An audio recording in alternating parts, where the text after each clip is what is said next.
ای خواهرم تو بشنو که دنیا پاینده نیست. رضا نباشد شوهر، جنت این جای تو نیست. پیغمبر در حدیثش گفت بشنو ای امت، زنی کت شوهر بیقدر، او از اهل اسلام نیست. زین سبب ای خواهرم یک دمی اندیشه کن، زیرا در روز محشر افسوس خوردن فایده نیست.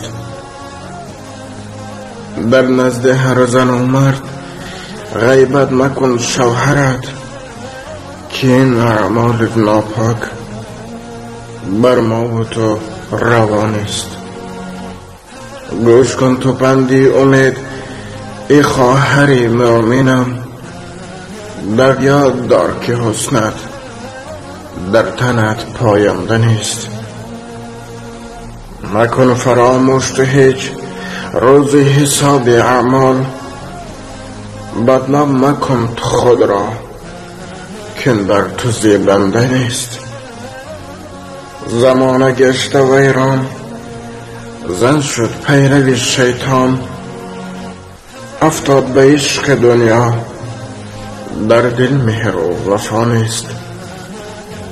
این روزها هم بگذرد ای خواهر دار در خاطر، هیچ یک اعمال ناپاک در قبر بی جواب نیست.